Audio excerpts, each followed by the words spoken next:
porque ellos sufrieron.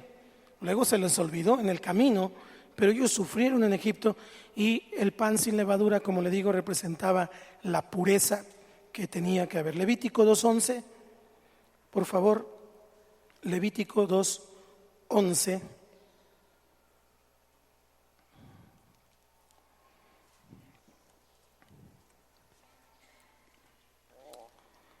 Una, dos, tres. Ninguna ofrenda que ofreciereis a Jehová será con levadura, porque de ninguna cosa leuda ni de ninguna miel se ha de quemar ofrenda para Jehová. Esto era lo que el Señor en el Antiguo Testamento les había impuesto como una cuestión de pureza. Pero cuando vamos también al Nuevo Testamento, en 1 de Corintios capítulo 5 del 7 al 8, el apóstol Pablo habla de esta figura del Antiguo Testamento y la confronta con la manera de vivir. ¿Listos? Limpiaos pues de la vieja levadura, para que seáis nueva masa, sin levadura como sois, porque nuestra Pascua, que es Cristo, ya fue sacrificada por nosotros. Otra vez el 7, me interesa que lo lea. Vamos a esperar que esté en la pantalla. 1 de Corintios 5, 7 y 8.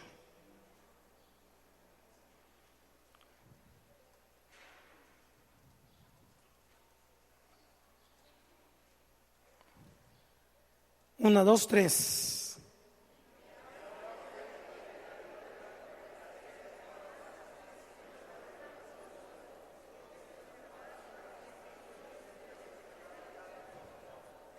Ahora vamos a leer juntos el 8. Así que celebremos la fiesta no con la vieja levadura, ni con la levadura de malicia y de maldad, sino con panes sin levadura, de sinceridad y de verdad. Ya en el Nuevo Testamento es una figura.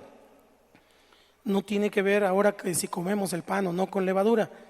La levadura es una figura de lo que la maldad, de lo que la amargura, de lo que las actitudes que no son de Dios causan en las personas. Un simple enojo, un simple roce, una simple situación muy pequeña, cuando una persona la guarda en su corazón, esa cosa pequeñita va creciendo y va creciendo y va creciendo hasta que un momento ya es un odio, no jarocho precisamente, pero es un odio hacia una persona. Todo porque a lo mejor un día no le saludó, o todo porque a lo mejor un día vio como que hizo un gesto, como que vi que hizo un gesto y me hizo, ¿y cómo te hizo? Así.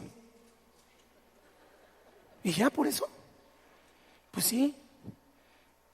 Y entonces a la otra a lo mejor pasa y no lo saluda, o algo pasa, y entonces ya al rato ya la levadura va creciendo, y ese pan, esa situación que tenía que ser pequeñita, al rato ya la persona por esa levadura ya hizo una pelotota de aquellas. ¿Estamos acá? Eso es lo que estaba diciendo. Todo lo que en el Antiguo Testamento está escrito tiene que ver con Cristo. La Biblia se trata de Cristo. Se trata de que Cristo vino a salvarte. ¿Cuántos dicen amén? Entonces los israelitas que tomaban parte de esta Pascua, de este acto de redención, porque era un acto de redención, era un acto de decir: Señor, no puedo solo, gracias porque viniste y me rescataste y me sacaste de Egipto, gracias. Entonces lo que hacían al celebrar esta Pascua era gozarse en la presencia del Dios invisible. Pusieron la sangre de un cordero, comieron después, para celebrar esa Pascua, comían esta Pascua, este cordero apresuradamente, la sangre era derramada. Comían hierbas amargas, que tiene que ver con sufrimiento. ¿Se acuerda que cuando Jesús nace y aquellos vienen, los magos vienen con él, le traen incienso, oro y mirra, que tiene que ver, mirra son hierbas amargas, que tiene que ver con sufrimiento? Ellos entonces lo hacían de una manera muy especial. Esta fiesta no podía ser individual, porque Dios es un Dios de familias. Dile que está a tu lado, somos familia.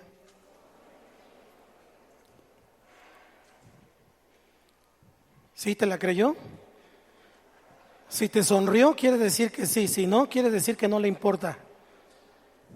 A ver, vuelve a decirle, somos familia. ¿Ya se suavizó?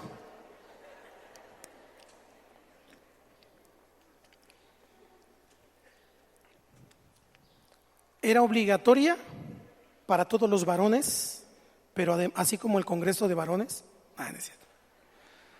Era obligatoria, pero además las mujeres tenían derecho para participar y toda la casa, obviamente. Pero la obligatoriedad hacia el varón era porque era la cabeza. Y como cabeza tenía que poner el ejemplo. Los varones decimos amén. Éxodo 12:4 dice que si la familia era pequeña, podían invitar a otras familias. Vamos a verlo. Éxodo 12:4 dice: mas si la familia fuere tan pequeña que no baste para comer el cordero, entonces él y su vecino inmediato a su casa tomarán uno según el número de las personas, conforme al comer de cada hombre haréis la cuenta. O sea, quiere decir, si tienen algunos dragoncitos, hagan más, conforme al comer de cada uno. Pero era su vecino inmediato. No era, pues vamos a invitar a mi compadre o aquel que me cae bien, porque estaban considerándose una sola familia. Entonces era una fiesta, era una ordenanza de Dios para el pueblo judío, pero que además se celebraba en familia. Cuando Cristo tiene esta celebración, lo celebra con su familia, porque sus discípulos eran su familia. Un día le preguntaron, tu madre y tus hermanos te buscan allá afuera. Y él que dijo, mi madre y mis hermanos son los que hacen la voluntad de mi Padre. Mi pregunta esta tarde, ¿está aquí la familia de Dios? Era en familia entonces. Miren, la Pascua entonces es un tipo de la ofrenda de Cristo como aquello en lo que se ha declarado la justicia de Dios. Había una paga por el pecado, la paga del pecado es muerte, pero la dádiva de Dios es ¿en quién? ¿En quién? Así es. Esta sangre de este animalito que era derramada era un testimonio de muerte. La sangre es la vida, por eso no debemos comer sangre. Por eso desde el Antiguo Testamento está prohibido el comer sangre. Para aquellos que les gustan los tacos de moronga con su cebolla y su chilito y no sé qué tanto, o como dicen en España, la morcilla, ole, esa también está prohibida por Dios. La sangre no se come porque la sangre es la vida. Entonces la sangre era un testimonio. El que el cordero derramara esa sangre era un testimonio de muerte. Eso es. ¿Qué significa? Muerte significa eliminar. Muerte significa quitar. Muerte significa que si ese cordero estaba vivo, va a sonar muy simple. Si estaba vivo, ahora está muerto. ¿Por qué? Porque se le salió la sangre. ¿Estamos acá? Usted y yo estábamos vivos, bien vivitos y coleando, pero en realidad espiritualmente estábamos muertos en nuestros delitos y pecados. Pero entonces viene Cristo, derrama su sangre, nos perdona y entonces ahora ya estamos, usted y yo estamos muertos al pecado, pero vivos para Dios a través de la sangre de Cristo. Esta eliminación del pecado, porque como le dije, la sangre de Cristo no solo tapa, no solo cubre, la sangre de Cristo quita el pecado, tiene entonces lugar en esta obra de redención de Cristo ahí en la cruz, porque Cristo voluntariamente se dio en rescate por ti y por mí. Al comer el cordero asado, el pueblo judío, el cordero asado es un emblema, es un símbolo de juicio. Y es que Dios cargó toda su ira sobre Cristo, sobre usted y sobre mí era que tenía que cargarlo, pero Cristo lo carga, el Señor lo carga sobre Cristo. Entonces el pueblo, cuando comía el cordero, cuando participaba, escuche cómo lo voy a decir, cuando participaba de la carne asada, estaba entonces comiendo precisamente de esa situación que había tenido lugar. Este corderito derramó su sangre y entonces ahora no solo derramó su sangre por mí, sino que además me lo estoy comiendo. Era una conmemoración, era un recuerdo, pero al mismo tiempo estaba señalando lo que había de pasar con el Señor. Entonces, cuando nosotros encontramos en el Nuevo Testamento lo que Jesús estaba haciendo con sus discípulos, el apóstol Lucas nos dice que él quería celebrar, tenía un deseo muy intenso de celebrar la Pascua con sus discípulos porque ellos formaban precisamente su círculo familiar, ellos eran su familia y además esta Pascua del Antiguo Testamento estaba por ser terminada para entonces ser cumplida en Cristo mismo. Cristo mismo sería ahora el Cordero de Dios. Ya no iba a ser un animalito, ya no iba a haber entonces un animalito que sacrificar todo el tiempo o cada fiesta o cada vez que una persona cometía pecado, sino que ahora Cristo iba a tomar ese lugar. Vamos a ver cómo nos lo cuenta Lucas en el capítulo 22, versículo 15 al 18. Mire las palabras del Señor. ¿Ya lo tiene? Dice, y les dijo: ¿cuánto he deseado comer con vosotros esta Pascua antes que padezca usted?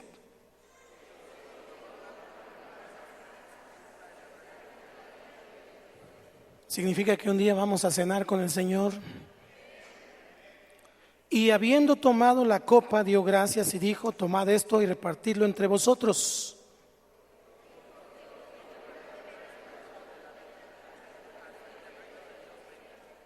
Esta expresión de Lucas me encanta.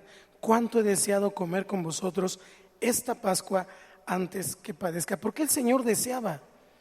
¿Que no sabía que iba a ir a la cruz? ¿Que no sabía que iba a morir?